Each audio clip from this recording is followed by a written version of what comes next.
আজ নন্দ উৎসবের দিন আমি সুগন্ধি জল দিয়ে গোপাল সোনাকে অভিষেক করানোর জন্য জলের মধ্যে একটু অগরু আর গোলাপ জল মিশিয়ে সুগন্ধি জল তৈরি করে নিয়েছিলাম আর দিয়েছিলাম এর মধ্যে চন্দন। আর অবশ্যই একটা তুলসী পাতা দেওয়াই আছে, দেখতেই পাচ্ছেন। এই চন্দনটা আমি দিয়ে দিয়েছিলাম।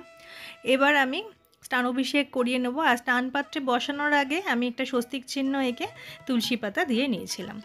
ওং নমো ভগবতে বাসুদেবায় নমো, ওং নমো ভগবতে বাসুদেবায় নমো, ওং নমো ভগবতে বাসুদেবায় নমো, এই বলে আমি গোপাল সোনার স্নান অভিষেক করাই। সুগন্ধি জল দিয়ে স্নান অভিষেকের পর আমাদের গাছের কিছুটা ফুল দিয়ে পুষ্পাভিষেক করিয়ে নিলাম। জয় গোপাল, জয় গোপাল, জয় গোপাল। এবার আমি গোপাল সোনাকে আলতো হাতে মুছিয়ে সুন্দর করে সাজিয়ে নেব। একদম সাজুগুজু করিয়ে আবার আপনাদের সামনে গোপাল সোনাকে নিয়ে আসছি। তার আগে আজ যেহেতু নন্দ উৎসব, ভোগ নিবেদন করতে হবে, সেই জন্য সেই ভোগের জোগাড় করে নিচ্ছিলাম। আমি সবজি কেটে নিচ্ছিলাম। আজকে করব পোলাও, আলুর দম, 5 রকম ভাজা আর পায়েস, সেই অনুযায়ী সবজি কাটাকুটি করছিলাম। এখানে আমি 5 রকম ভাজা কেটে নিয়েছি আর ওদিকে আলুর দমের আলু কেটে নিয়ে আজ প্রথমবার আমি পোলাও রান্না করব। এর আগেও আমি গোপাল সোনাকে অন্নভোগ দিয়েছি, কখনো পায়েস করে দিয়েছি, কখনো শুধু অন্ন, 5 রকম ভাজা, তার সঙ্গে পায়েস, এই ধরনের কিছু করে দিয়েছি। কিন্তু পোলাও এর আগে আমি কখনো করিনি। সেটা গোপাল সোনার ভোগ হিসাবে করিনি, সেটা না, কোনো দিন পোলাও রান্নাই করিনি এর আগে, আজকেই প্রথমবার করব। যাই হোক, দেখতে দেখতে আমার 5 রকম ভাজা হয়ে গেল।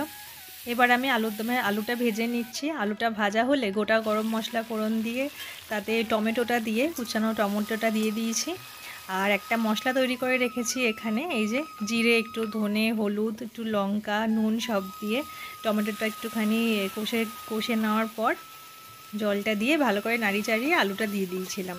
তো একদিকে তো এখানে আমি আলুর দম রান্না করছি, আর একদিকে আমি পোলাও করার জন্য চালটা ধুয়ে জল ঝরানোর জন্য, মানে জলটা শোকানোর জন্য এই বড় থালাটায় দিয়ে রেখেছিলাম। এখন এক এক করে এতে ঘি, একটু গরম মশলা, একটুখানি হলুদ গুঁড়ো আর একটু লঙ্কা, হালকা লঙ্কা গুঁড়ো দিয়ে আর আদা বাটা দিয়ে ভালো করে চালটা মাখিয়ে রেখেছিলাম। আর এদিকে আমার আলুর দমটাও প্রায় তৈরিই হয়ে গেছে। এই যে শেষে আমি একটু ঘি আর গরম মশলা দিয়ে নামিয়ে নিয়েছি। তারপর কড়াইয়ের মধ্যে সাদা তেল আর ঘি দিয়ে তাতে গোটা গরম মশলা ফোড়ন দিয়ে কাজু কিশমিশটা ভেজে নিয়ে পোলাওয়ের চালটা তুলে দিয়ে তাতে জল দিয়ে পরিমাণ মতন নুন চিনি দিয়ে একদম মিডিয়াম ফ্লেমে ঢাকা দিয়ে রেখে দিয়েছিলাম। তৈরি হয়ে গেছিলো পোলাও। সত্যি পোলাও বানানোটা খুবই ইজি। তারপর তৈরি করছিলাম পায়েস। এখানে চালটা ঘি দিয়ে মাখিয়ে রেখেছি, এখানে কাজু কিশমিশ ভেজানো রয়েছে। তো যাই হোক, এই যে আমার ভোগ রেডি হয়ে গেছে, আমি সুন্দর করে সাজিয়ে নিয়েছি। এখানে আছে আলুর দম, এখানে লাড্ডু, এখানে 5 রকম ফল বনিয়ে রেখেছি, এখানে আছে মালপোয়া, তালের বড়া, নারকেল নাড়ু, আর এখানে পোলাও, 5 রকম ভাজা। আগের দিন জন্মাষ্টমীতে আমি গোপাল সোনাকে ফুলের সাজ সাজিয়েছিলাম, ফুলের মুকুট পরিয়েছিলাম, আর গলায় বেশ সাদা মুক্তোর পুঁতির আর কি মালা, কানেও সেরকমই কানে সব ম্যাচিং করে পরিয়েছিলাম। আজ ঠিক অন্যরকম সাজিয়েছি, আজ গোল্ডেনে সাজিয়েছি আর কি, গোল্ডেন জুয়েলারিতে মুকুট, হার, কানের সমস্ত গোল্ডেন কম্বিনেশনের করেছি, এমনকি ড্রেসটাও। তারপর এখানে ধূপ আর প্রদীপ জ্বালিয়ে নিয়েছি। এবার আমি আজকে পুজো শুরু করব। প্রথমে আমি করে নিচ্ছি চন্দনের টিপ, তারপর আমি চন্দন সহযোগে তুলসী পাতা নিবেদন করলাম। একইভাবে কিন্তু সমস্ত দেবদেবীকেই এখানে আমি চন্দনের টিপ করিয়ে তুলসী পাতা নিবেদন করেছি। তারপর চন্দন সহযোগে মালাটি গোপাল সোনাকে পরিয়ে দিলাম। একইভাবে আমি রাধাকৃষ্ণের পটচিত্র চন্দন সহযোগে মালা পরিয়ে নিয়েছি এবং এখন ফুল নিবেদন করছি। ওম নমো ভগবতে বাসুদেবায় নমঃ, এই বলে 3বার আমি চন্দন সহযোগে ফুল নিবেদন করলাম। এবারে ভোগটা গোপাল সোনার সামনে তুলসী পাতা দিয়ে সাজিয়ে দিয়েছি। ভোগ নিবেদন করার পর ভগবানকে ভোগ গ্রহণের জন্য অনুরোধ জানিয়ে বলবো, যা আমি নিবেদন করেছি তা তুমি হাসি মুখে গ্রহণ করো। এবং এখন করে নিচ্ছি আরতি।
আবার দেখা হচ্ছে আপনাদের সঙ্গে পরবর্তী ভিডিওয়ে। সবাই ভালো থাকবেন, সুস্থ থাকবেন।